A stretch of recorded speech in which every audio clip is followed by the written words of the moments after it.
Assalamualaikum warahmatullahi wabarakatuh. Apa kabar kalian anak-anakku semuanya? Baik, alhamdulillah, luar biasa. Allahu Akbar. Anak-anakku yang solih dan solihah, hari ini kita masih belajar tema 2, bermain di lingkunganku. Subtema 3, bermain di sekolah. Dan pembelajaran yang pertama. Nah, di pembelajaran yang pertama ini nanti kalian akan belajar muatan bahasa Indonesia, muatan SPDP, dan muatan matematika. Baik, sebelum pembelajaran kita mulai, mari kita membaca doa terlebih dahulu. A'udzu billahi minasyaitonir rajim. Bismillahirrahmanirrahim. Rabbi zidni ilman nafi'ah warzuqni fahman wasi'ah. Ya Allah, tambahkanlah aku ilmu yang bermanfaat dan anugerahkan kepadaku kefahaman yang luas. Ya Allah, kabulkanlah permohonanku. Amin. Baik anak-anakku sekalian, sekarang kita lanjut ke muatan bahasa Indonesia. Muatan bahasa Indonesia kita masih belajar tentang benda-benda yang ada di sekitar kita, termasuk bentuk, sifat-sifat benda tersebut. Nah, sekarang coba kalian perhatikan bacaan atau teks berikut ini.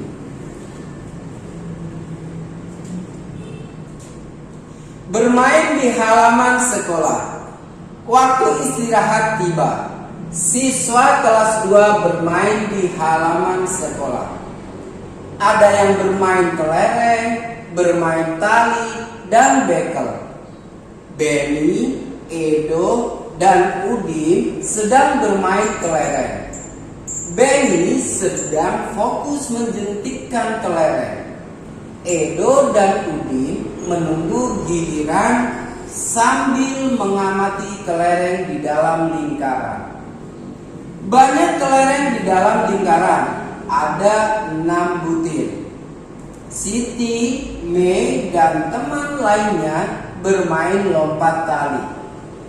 Mei mendapat giliran melompat. Siti memutar tali dari sebelah kanan. Teman lainnya memutar tali dari sebelah kiri. Sementara itu, Dayu bersama teman sekelas lainnya bermain estafet air. Nah, anak-anak sekalian, dalam bacaan yang tadi Pak Guru bacakan, ya, ada beberapa benda yang digunakan untuk bermain di halaman sekolah. Ya, sekarang coba kita lihat. Benda yang pertama adalah kelereng. Nah, kelereng termasuk jenis benda padat. Oke, yang kedua adalah tali. Tali termasuk jenis benda padat juga. Yang ketiga, bekel atau bola bekel. Bekel termasuk jenis benda padat. Yang terakhir, air adalah jenis benda cair. Nah, anak-anakku sekalian, inilah benda-benda yang ada di sekitar kita dan kita sering menggunakan. Kemarin jenis benda kita sudah belajar ada 3 macam, yaitu padat, kemudian cair, dan gas. Nah, sekarang ada beberapa sifat benda-benda itu. Padat, ya, tidak berubah, artinya ukurannya, kemudian bentuknya tetap ketika benda itu dipindahkan dari tempat satu ke tempat yang lain. Kemudian benda cair, dia akan berubah mengikuti tempatnya atau wadahnya. Kemarin misalkan kalau air itu ditaruh di gelas, dia akan menyerupai gelas. Ketika ditaruh di dalam mangkuk, dia akan menyerupai mangkok. Begitu juga gas. Gas ini juga tidak dapat dilihat tapi dapat dirasakan. Sifatnya adalah menempati ruangan kosong, ya, dan berubah-ubah. Kemarin kalau kita misalkan meniup balon yang berbentuk bulat, dia akan menempati dan menyerupai balon, ya. Kemudian ketika kita meniup balon yang berbentuk love, dia akan menempati ruangan yang ada di balon yang berbentuk love itu. Oke, baik anak-anakku sekalian, alhamdulillah selesai sudah pembelajaran kita pada hari ini. Ingat, nanti setelah muatan pembelajaran bahasa Indonesia, kita akan lanjut ke pembelajaran matematika bersama Bu Mar. Alhamdulillah anak ketemu lagi di muatan matematika bersama Bu Mar. Nah, ini adalah gambar virtual sekolah kita ya, kelas kita. Nah, hari ini kita mau belajar apa sih? Tadi di awal kalian sudah belajar dengan Bapak Sodikin ya, masih tentang benda-benda di sekitar kita. Nah, dengan Bu Mar kita akan mempelajari materi yang baru berbeda dengan yang kemarin yang ada di subtema 1 dan 2. Materinya apa? Nah, sebelum Bu Mar bahas materi selanjutnya, kita simak dulu yuk percakapannya. Nah, perhatikan anak-anak, di sini ada percakapan antara Edo dan Benny.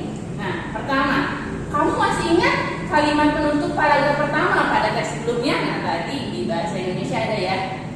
Oh, masih banyak kelereng di dalam lingkaran, ada 6 butir. Oh iya, berapa orang yang bermain kelereng ya?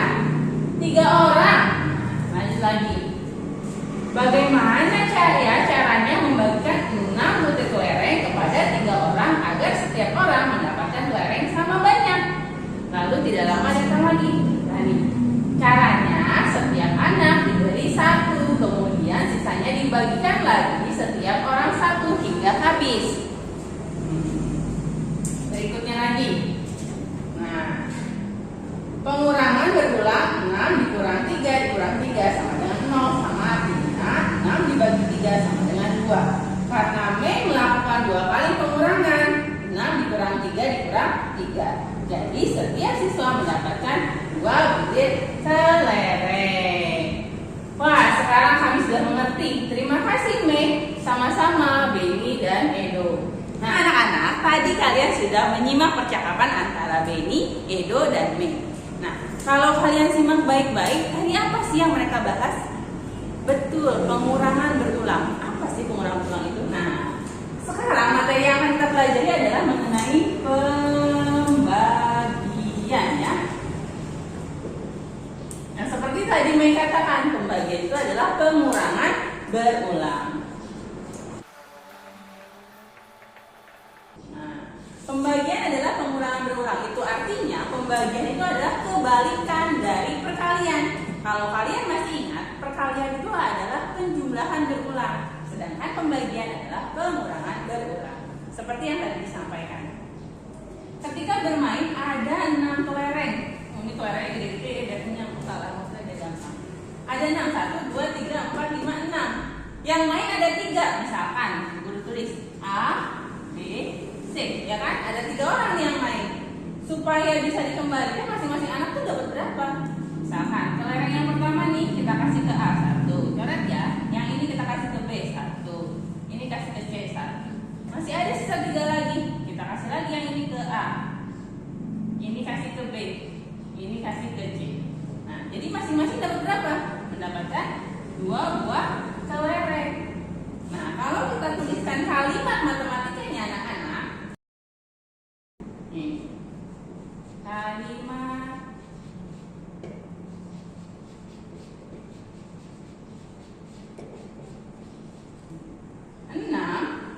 dibagi 3 sama dengan 2. Nah, ini kalimat matematika. Bagaimana cara mencari yang tadi? Ada 6, karena ada 3 orang berarti dikurangi sama 3, dikurang 3. 6 dikurang 3 berapa? Masih ada sisa 3 Bu Guru. 3 ini kita kurangkan lagi dengan 3. Nah, 3 dikurang 3 sama dengan, sampai mendapatkan angka 0 sampai habis. Nah, sekarang setelah ini baru kita lihat ada berapa angka 3-nya? 1, 2, berarti 6 dibagi 3 sama dengan 2, seperti itu. Atau contoh yang lain ya.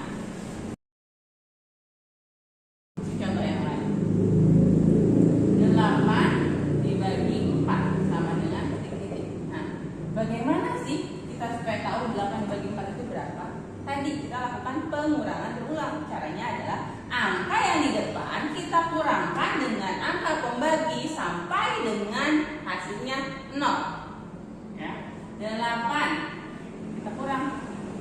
4. 8 dikurang 4 masih ada sisa 4 Bu Guru. Berarti kita harus kurangkan lagi dengan 4. Nah, 4 dikurang 4 berarti sudah 0, sama dengan 0 ya, sama dengan 0. Ingat, tidak boleh ditulisnya sama dengan 2. Karena sini kan ada 2 Bu, enggak seperti itu. Sama dengan 0. Nah, baru sini ya. Jadi 8 dibagi 4 sama dengan 2. Kenapa 2? Karena di sini angka 4-nya sebanyak 2 kali, seperti itu. Atau contoh lain. Ya, Bu Guru punya 10 pensil. 10 pensil ini mau Bumar bagikan kepada 5 orang anak sama banyak. Ya. 5 orang anak sama banyak. Kalau pembagian tuh ciri-cirinya adalah sama banyak. Nah, jadi setiap orang dapat berapa? Setiap orang dapat berapa? Tinggal kita hitung tadi. 10 banyaknya benda kita bagi dengan banyaknya orang. 10 dibagi 5 sama dengan titik-titik. Itu artinya 10 dikurang 5. Sudah 0 belum? Belum. Masih sisa 5. Kita kurangkan lagi 5. 5 dikurang 5 baru 0. Nah, jadi 10 dibagi 5, lihat ada berapa angka 5-nya? 1, 2, berarti 2. Seperti itu, ya. Atau, nah ini dari tadi nih kita masih pembagian hasilnya 2. Bu Saimah punya permen 12. Oh, banyak ya permennya. Nah, punya permen 12. Mau Bu Saimah bagikan sama cucunya. Cucunya ada 2 orang. Nah, perhatikan nih, 12 permen mau diberikan kepada 2 orang cucunya nih. Nah, cucunya nih, coba kita lihat. Tadi apa? Ya, tadi adalah banyaknya benda. Nah, 12 dibagi dengan banyak yang orang yang mau diberikan, berarti dibagi 2. Nah, seperti ini. Lalu bagaimana cara mencari? Ingat, angka yang di depan dikurang dengan angka pembagi atau angka yang di belakang. Berarti 12 dikurang 2. Nah, kamu bisa hitung mundur, bisa turun ke bawah, itu bebas ya mencarinya. 12 dikurang 2 harus 10. Masih ada sisa 10 nih. Kurang lagi 2. Ya, 10 dikurang 2 sisa 8. Kurang lagi 2 sisa 6. Kurang lagi 2 sisa 4. Kurang lagi 2 sisa 2. Dikurang lagi 2 baru sisanya 0. Nah, sudah. Sekarang supaya kita tahu 12 dibagi 2, kita hitung ada berapa angka 2-nya. Kita lingkarin. 1, 2, 3, 4, 5, 6. Ada 6. Jadi setiap cucunya Bu Saimah dapat 6 buah permen dari Bu Saimah. Seperti itu anak-anak ya. Jadi jangan seperti ini. Jangan 12. Kata Bu Guru sampai ketemu 0. 12 dikurang 2. Ya udah, aku langsung aja deh. 12 dikurang 2 sama dengan 0. Tidak boleh ya. Ingat, pakai jembatan. Kalau Bu Guru bilang gitu, pakai jembatan. Ya, anak-anak dihitung baik-baik pengurangannya. Lalu setelah itu baru hitung jumlah angka 2-nya ada berapa. Dilingkarin nih kayak Bu Guru nih. Kasih 1, 2, 3, 4, 5, 6. Kasih nomor. Jadi tidak terlupa. Seperti itu. Ya, mudah-mudahan materi yang sudah Bu Mara ajarkan kalian bisa paham. Ini baru pengenalannya nih tentang pembagian. Kalau kalian hafal perkalian, insya Allah kalian bisa pembagian. Intinya itu. Jadi perkaliannya jangan mentang-mentang, oh aku udah hafalan sama Bu Guru, sama Pak Guru 1 sampai perkalian 10. Udah, biarin aja. Tidak seperti itu ya anak ya. Harus tetap diulang dan diulang. Karena itu akan terpakai sampai kapan. Oke? Nah, setelah ini kalian akan belajar SPDP dengan Bu Saimah. Tetap semangat anak-anak. Baik anak-anak, bagaimana tadi setelah belajar dengan Bapak Sodikin dengan muatan bahasa Indonesia, benda, sifat benda di lingkungan sekitar, lalu dilanjutkan dengan Bu Mariani dengan muatan matematika. Wah, kita udah masuk ya nak dengan pembagian. Tadi pesan Bu Mariani, tetap perkaliannya dihafalkan terus karena ilmu perkalian dan pembagian ini akan terus berlangsung sampai anak-anak nanti masuk kuliah. Baik, anak-anak akan berlanjut dengan pembelajaran Bu Imah, yaitu SBDP. Masih semangat? Agar anak-anak tambah semangat, bagaimana kalau kita tepuk semangat? Ya, oke, Bu Imah contohkan ya, dan anak-anak ikuti bersama-sama dari rumah. Oke, tepuk semangat. Semangat, yes. Nah, gimana anak-anak? Oke, ada tepuk semangat yang kedua. Tepuk semangat. Just. Hore. Oke, mudah-mudahan tepuk semangat kali ini akan menambah semangat anak-anak belajar dengan Bu Imah dengan muatan SBDP. Pada tema pertama di sub ketiga, anak-anak sudah mempelajari tentang materi menggambar imajinatif. Bu Imah ulang sedikit, apa itu gambar imajinatif? Gambar imajinatif adalah gambar yang berdasarkan khayalan, yang berdasarkan impian kamu. Nah, bagaimana kamu caranya mendapatkan gambar yang bagus itu? Anak-anak bisa mengunjungi sesuatu tempat, objek, mau ke alam desa boleh, atau mau ke museum boleh, atau kamu cari tempat yang terdekat dari lingkunganmu. Itu yang disebut gambar imajinatif. Gambar imajinatif termasuk gambar dua dimensi. Nah, hari ini bagaimana caranya kita menghasilkan gambar imajinatif yang bagus, yang menarik dan indah? Tentu diperlukan alat-alat untuk menggambar. Sepertinya anak-anak udah tahu ya, karena dari TK Bu Imah yakin, Bapak Ibu guru yakin, anak-anak sudah diperkenalkan dengan alat-alat menggambar tadi. Untuk mengingat kembali, Bu Imah akan jelaskan sambil Bu Imah tunjukkan ya, apa aja sih alat yang kita perlukan untuk menggambar imajinatif. Yang pertama, nah ini dia, buku gambar. Anak-anak pasti punya ya, gampang mendapatkannya. Untuk apa sebenarnya buku gambar ini? Nah, buku gambar ini nanti digunakan untuk menoreh atau membuat sketsa. Pakai tangan Bu Imah? Oh enggak, ada alatnya ya. Kita cari ya, mana ya pensil? Nah, tadi Bu Imah udah siapin nih. Nah ini dia ya. Pensil ini gunanya untuk membuat sketsa di atas kertas gambar ini. Jadi anak-anak buat sketsa dulu.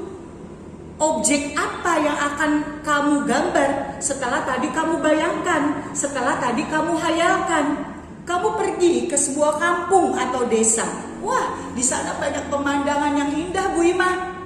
Ada sungai, ada sawah, bahkan di situ ada kerbau lagi mandi. Nah, anak-anak bayangin tuh, buat sketsanya terlebih dahulu.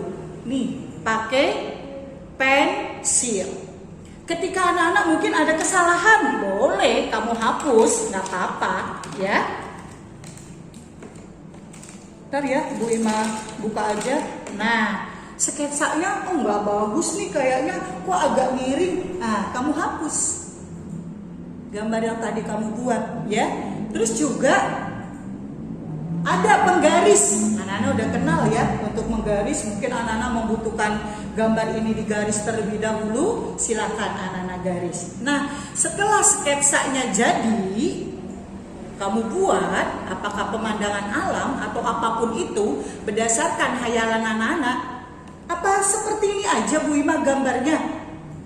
Kita butuh apa lagi? Oh, kita butuh pewarna. Kenapa harus diberi warna gambar itu? Agar lebih menarik.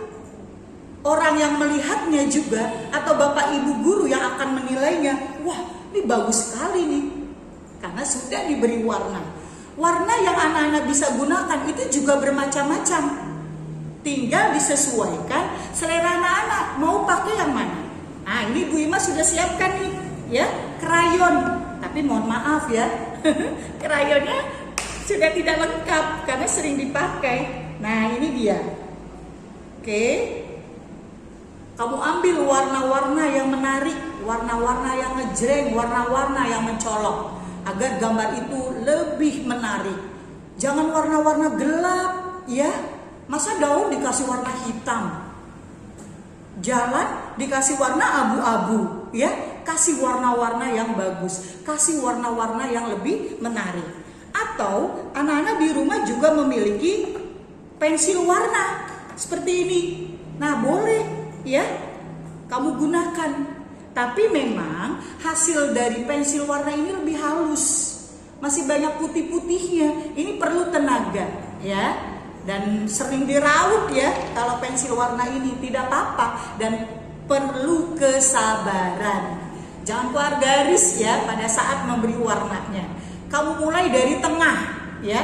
Pada saat memberi warna itu dari tengah gambar terus melingkar. Nah, nanti pewarnaan itu akan sempurna sampai lingkaran atau gambar terakhirnya. Jadi jangan ke atas, nanti ke bawah ya, nggak jelas nanti hasilnya. Atau warna yang lain, anak-anak bisa menggunakan spidol ya. Ini juga banyak warna-warnanya. Anak-anak bisa pilih sesuai dengan kesukaanmu, sesuai dengan gambar yang kamu buat. Nah, ini ya, kamu gunakan.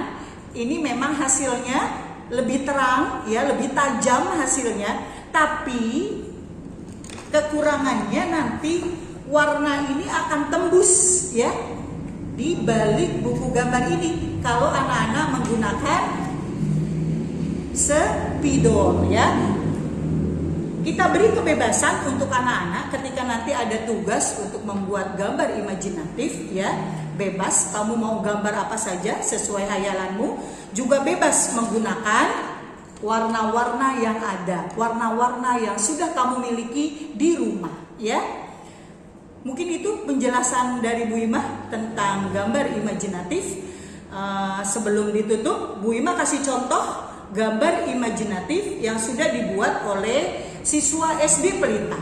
Ini gambar imajinatif yang dibuat adalah ketika anak itu mengunjungi daerah Setu Babakan yang ada di daerah Serengseng Sawah.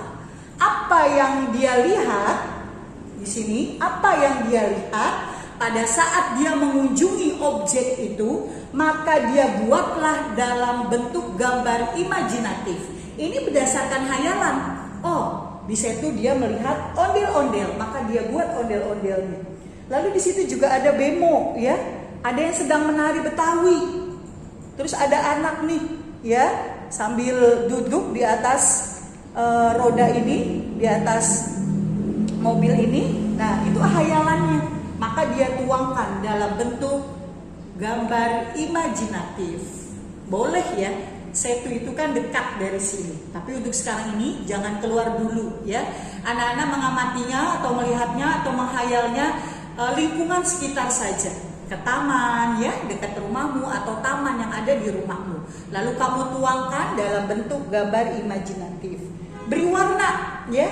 Ini perpaduan antara krayon, spidol dan pensil warna ya. Sehingga bagus hasilnya. Dan tidak keluar-keluar garis ya. Jadi memang pada saat memberi warna itu membutuhkan kesabaran. Bagaimana ketika kamu ke museum lalu kamu melihat gambar pahlawan? Boleh gambar pahlawan, itu juga termasuk gambar imajinatif. Tapi kalau gambar pahlawan itu ya disesuaikan. Raden Ajeng Kartini, kamu harus gambarnya wanita Jawa memakai kebaya dengan kode di belakangnya, ya. Itu harus disesuaikan seperti itu. Jangan pakai baju tidur, ya, tidak sesuai. Itu kalau kamu mau menggambar pahlawan. Baik anak-anak, pertemuan kita hari ini dari awal sampai akhir selesai. Anak-anak jangan bosan untuk terus tonton videonya, untuk terus baca materi-materinya agar anak-anak tambah mengerti. Latihan-latihan yang kita berikan, hafalan-hafalan yang Bapak Ibu Guru berikan harus anak-anak laksanakan ya. Terima kasih anak-anak atas kerjasamanya, atas partisipasinya menyimak video ini. Mudah-mudahan anak-anak tambah mengerti. Sebelum ditutup, mari kita baca doa selesai belajar. Bismillahirrahmanirrahim. Allahumma arinal haqqa haqqa warzuqna ittiba'ah wa arinal batila batila warzuqna tinabah. Kami bertiga, Bapak Sodikin, Bu Maryani dan Bu Saimah, mohon maaf bila dalam pembelajaran hari ini, dalam pembuatan video ini ada kesalahan, ada kekurangan. Minta maaf. Terima kasih anak-anak atas kerjasamanya. Terima kasih juga Ayah Bunda. Sampai bertemu kembali pada video berikutnya. Assalamualaikum warahmatullahi wabarakatuh. Dadah.